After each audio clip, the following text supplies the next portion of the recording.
great speakers, but I'll try my best. Closer to the mic, Jacob. All right. Tonight, I want to connect the absence of protections for workers, both here and abroad, with the concentration camps currently being run on our border. I think by the end of this, you'll see that this is part of a long history of our country terrorizing workers domestically and internationally in the service of capital interests to the detriment of workers everywhere, and that includes our own native workers. What is important to note about these concentration camps is that they are only one link in a chain of exploitation. In These Times ran a cover story on immigration by Brianna Rennings a while back, and she summed this chain up nicely. The United States pays Mexico to stop some people before they get to the border, then menaces and detains a subset that the U.S. Border Patrol apprehends in the act of crossing, and then sends Immigration and Customs Enforcement, ICE, to round up and deport some of those who get through. These brutal policies keep the unofficial workforce stable at around 8 million over the past 10 years and keep undocumented and guest workers fearful. But even this is only part of the story. It is worth asking, why are so many coming? Why are the nations of the global South in such disarray? The United States has her part to play in this too. Time after time, below our southern border, the people of a country will elect a leader to represent their interests on the world stage and resist exploitation by imperial powers.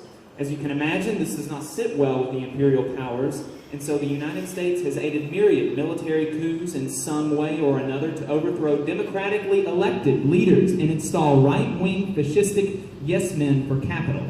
This is invariably followed by economic destruction of the country, a rolling back of workers' protection and social services, and political repression. In 1964, the CIA supported a coup in Brazil that sparked 20 years of brutal military dictatorship, a dictatorship that the current president of Brazil was a part of and remembers fondly, it's worth mentioning.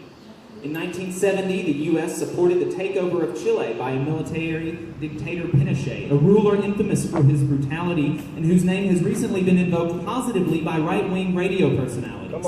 In 2009, a violent coup of the Honduran government led to a wholesale slaughter of union organizers, journalists, and political opponents.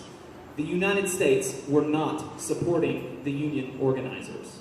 This is only a small sample, and I could go on for a long time. There is a long history behind why people are fleeing these places, and this history is largely caused by the United States. Because our government wanted southern neighbors more subservient to capital. This is one of the fundamental injustices of our immigration system. So many of these people wouldn't even be here but for the destruction of their country by ours. And then our leaders have the nerve to pull up the ladder that their own ancestors used. It so greatly illustrates the fundamental sociopathy and lack of human empathy by our ruling class. Not only do they destroy countries for their own selfish wants, but then they pay governments to terrorize people fleeing these places so that the ones that get here are so brutalized that they won't fight exploitation. And then, once they get here, they are not safe. They face tyranny from the government, and they face marginalization from a public that has been fed a steady diet of nativist propaganda created by the billionaire class. We must remember that the elites are not simply benevolently advising the working class on the most efficient means by which to extract higher wages from them. They have created a calculated propaganda campaign, and unfortunately thus far a successful one, meant to divide us up. Meant to make immigrant workers fearful of violent deportation and fearful of their employers and fearful of their fellow workers. Meant to push us to point our anger towards each other instead of up where the source of our problem really lies. Because while it is true that the migrant workers can sometimes drive down wages, though it is important to note that the extent to which this happens is blown far out of proportion, and this downward pressure is not from the migrants but from the boss exploiting the migrants. This downward pressure on wages is absolutely dwarfed when we compare them to the downward pressure created by having a divided and unorganized working class. States where union membership is the strongest have much higher wages than places like Alabama, where people are only unionized in the single-digit percents. In fact, some countries have unionization rates of 80% or more, and in these countries they have no need of a minimum wage because they can secure higher wages for themselves far higher than a paternalistic government edict could ever secure. Fast food workers in other countries, unionized, make more than $20 an hour. We have skilled tradesmen in America that make less than that. Why? Because we are unorganized. That's the point here. The problem with stagnant wages among native workers is not immigration. It is because we aren't organized. And we are not organized to a large extent because we have allowed the elites to divide us up. The IWW, the industrial workers of the world, seeing through the propaganda and steadfast in their dedication to solidarity, was the only major labor organization to come out in opposition to restrictions on immigration as they were first being proposed, and has remained steadfast in its dedication to the rights of all workers born on this side of the line or that. It has continued on this ideological path that we can see clearly laid out by an IWW founder and national political figure and one of my personal heroes, Eugene Debs, in his letter disapproving of one of the first restrictions ever proposed on immigration. He said, "The plea that certain races are to be excluded because of tactical expediency should have no place in a proletariat gathering under the auspices of an international movement calling on the oppressed and exploited workers of the world to unite for their emancipation. Away with the tactics which require the exclusion of the oppressed and suffering slaves who seek these shores with hopes of bettering their wretched condition. These poor slaves have just as good as a right to enter here as those who seek to exclude them.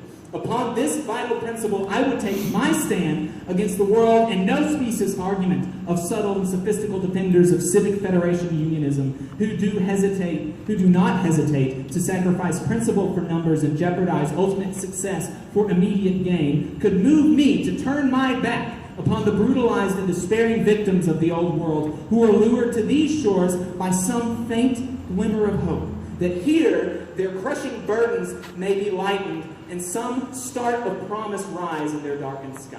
End quote.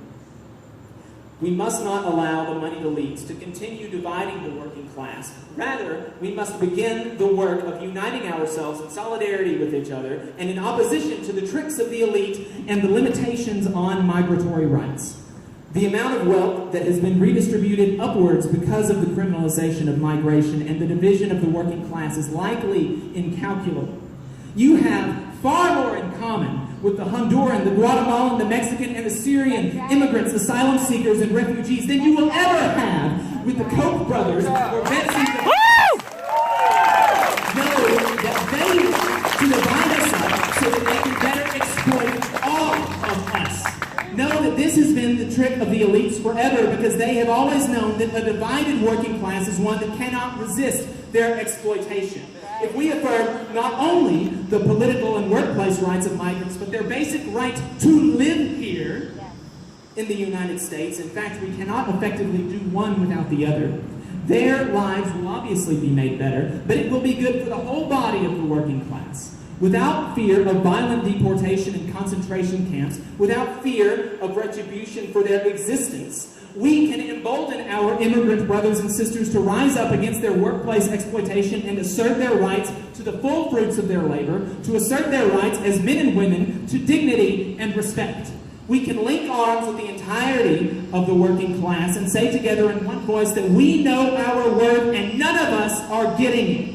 This is how we improve the conditions of the American worker, not by turning them on foreigners residing in this land, but by connecting all of us in solidarity and moving forward together towards a brighter future. Immigrant rights are workers' rights. Workers' rights are immigrant rights. Solidarity forever. Woo!